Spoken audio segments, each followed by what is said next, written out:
Simon Faye lan moo tax wala lan nañu mën a expliquer en tout cas multiplication ou attaque combinée sur le territoire malien actuellement. Peut-être remonter un peu l'histoire, peut-être les autres aspects ñeneen ñi dinañ ci mën a ñëw pour nit ñi comprendre un peu li xew Mali. Yàgg na parce que on se rappelle de la situation en Libye. bi Kadhafi daanoo. ci le problème yu bëri commencé dans la sous-région. Notamment sunu bord bi nga xam ne moom moo ñëw.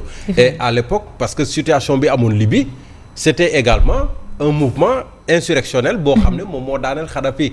Avec l'aide d'occidentaux oui on en parlera mais ce qui s'est passé mooy bi Libye éclaté toutes ces organisations wala petites communautés yoo xam ne ñoom jàppoon nañu ne ñoom il faut ñu am seen yëfi bopp boole seen bopp wala boog xàppati un peu dans le territoire wala créer seen territoire bopp.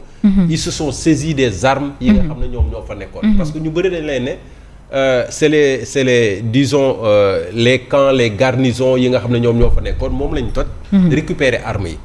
Et certains se sont armés pour essayer de créer un territoire. Et à l'époque ça coïncidait vraiment avec disons l'apogée de l'État islamique. Ce qui a d'ailleurs porté beaucoup de gens ñoom boo bëggee def benn action wala bëgg siiw tu t'affilies à ces organisations terroristes djihadistes entre guillemets ñoo xam ne ñoom mën nañ la soutenir et de revendication en revendication le mouvement s'est encore étalé ba ñëw laal Mali bi dugg Mali en 2012 c'était à peu près la même période dans le sillage de l'éclatement de la Libye même période bi la woon et ça a commencé au nord di ñëw ba vers Tombouctou xawma Gao nga xam ne c'est une frontière entre guillemets entre le Mali du nord et le Mali de l'ouest nga xam ne boo jéggee côté boobu tu es déjà dans le Sénégal mais le gouvernement l'État sénégalais qui était là à l'époque n'a pas hésité parce que nee nañu sa kër dëkkandoo buy lakk na nga dem fayal ko lakk gi sinon boo bàyyee safara si toog seetaan safara soosu mën na tàbbi ci sa biir dëkk effectivement ci la à l'époque c'était Macky Sall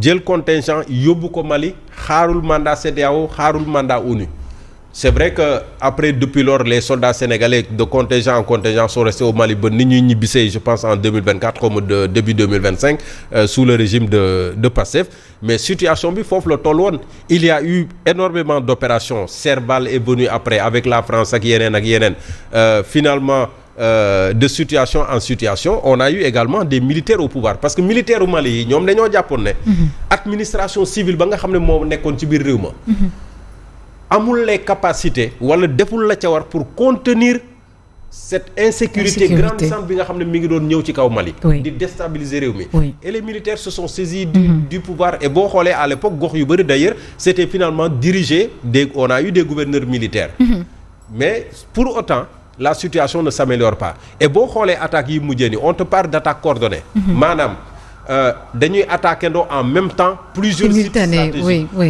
et bi ci gën a fës moom mooy Kati Kati c'est à quelques kilomètres disons dans la banlieue de Bamako disons-le comme ça boo xam ne la junte militaire ñoom foofu lañ nekk parce que quand Kati également a un camp militaire boo xam ne la junte militaire ñoom ñoo fa nekk et attaque boobu bu demee ba jege Bamako nga xam ne y a problème.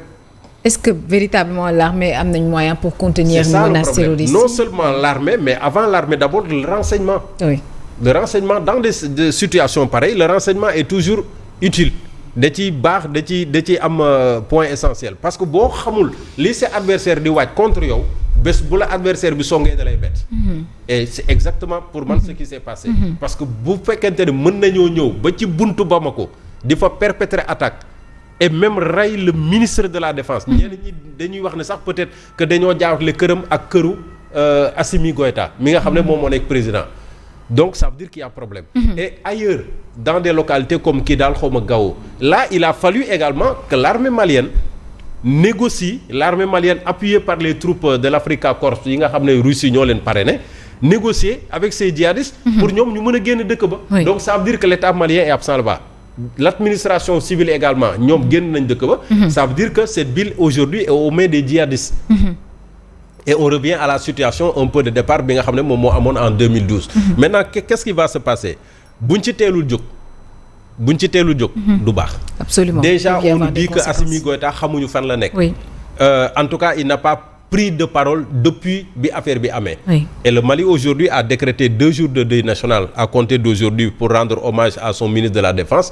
Mais warut a mën a yem foofu parce que pour man il faut que la communauté. Sa femme et ses enfants. Oui, dans l'attaque. Oui. Dans l'attaque et d'autres cadres supérieurs également de l'armée ñoo xam ne ils ont été blessés mais buñ ci jógul il faut que ñu xam ne CEDEAO mi ngi fi.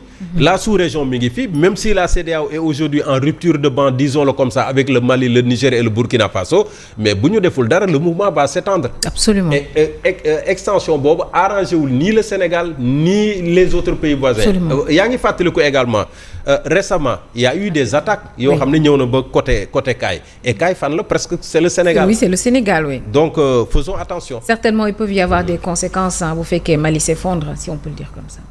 Dans la sous-région. Non loolu jarul sax ñu ciy méprendre loolu jarul parce que ñiy yàq ñoom seen problème du Mali kese seen problème mooy Afrique de l'Ouest yëpp. il faut ñu xam loolu. xam nga li Pierre Simon Faye di wax la mi ngi ko remonté ci surtout Kadhafi pourquoi Kadhafi. ki jiite gars yi nii terroristes yi Iyad al-Khali mais kooku Kadhafi ko yar Kadhafi moom moo ko yar fu nekk la ànd ak Kadhafi. moo taxoon chef d'état africain na alerté woon tubaab yi saay-saay bàyyi leen bu leen dal ci kaw Kadhafi parce que xamoon nañ conséquence surtout Idriss Déby jamono yooyu noonu xam nga. ñu alerté bu baax a baax. donc cause bi man ñoom laay njëkk a incriminé parce que bi ñu song Kadhafi xaw ma nag ñoo ko tey wala teyuñ ko parce que dafa am toujours benn contexte géopolitique bu muy tombeek curieusement ci biir année 2000 yooyu xam nga la Chine di monter Russie di monter. xam nañ ne mën nañu étendre seen tentacule ci li nekkoon seen précaré effectivement comme ñoom xam nga. seen intérêt la ñu topp mooy comme li Pierre Simon doon sànq Al-Qaïda Maghreb islamique nga xam ne dafa déparé boori Algérie ak yooyu nga xam ne dafa topp ci groupe islamique armé ak et cetera histoire bu gudd la donc ñun lëkkaloo di yàq à partir de moment boobu nag il faut tirer les leçons du passé xam nga suñu mbokk africains yi dañoo naqadi wax ak parfois dañuy lire ay téere yoo xam ne nii dafa adapté wul ak réalité bi parce que mënoo ñëw nga jël CEDEAO nga teg nee nga créé AES mënoo ñëw di am ay accointance ak ay Russes yoo xam ne ni ça n'emporte pas l'adhésion wu AES bi yëpp parce que suñu problème souvent ñun télé révolutionnaire yi ñuy tari xam nga yooyu amatul sens dañoo xool war a xool suñu intérêt bopp mooy lan te suñu intérêt bopp d'abord dafa postuler benn précondition mooy ñu ànd loolu taxoon barki démb bi ñu ne Wagner dafay ñëw Mali xam nga suñu diplomatie Aïssata Tall Sall nekk ministre ñu ne am ngeen droit def loolu seen souveraineté la mais lépp lu jëm ci sécurité dañ ko war a waxtaanee. parce que Yacine xam nga tubaab bi ñuy def dañuy jël bopp yu tojee bopp noonu la ñu mës a téye depuis suñu maam yi ba tey. gars yi daal dañuy toog teg ni seen i bitéeli sàngara di séddoo africain. kii naa ko jàppal fii jox ma fee. depuis conférence de Berlin ba tey noonu la ñuy def de. voilà il attise le feu et après ils viennent jouer au sapeur pompier. noonu la ñuy def quoi depuis dañuy séddoo dëkk yi quoi xam nga teg seen i moyens xam nga. noonu la demee ah ñu effet domino. donc il faut comprendre que Russie priorité am Ukraine la yàgg nañ ci wax ah. ku doon xoolaat suñuy cassette. yàgg nañ ci wax loolu. seen priorité Ukraine la du forcément fii. léegi Russie boobu bu dee ba nekk en fébrilité bi Bachar al-Assad daanoo rek si. nga xam ne mën na am protection Russie nga xam ne peut-être est-ce que Mali du ci topp.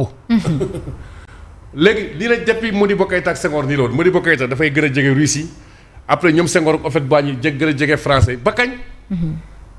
moi je crois que léegi bu ndox tóora an baax a des déedéet dañuy rootiwaat léegi nañu jéem a xool benn approche boo xam ne bii nii dañuy ànd parce que kat man je crois que li raam.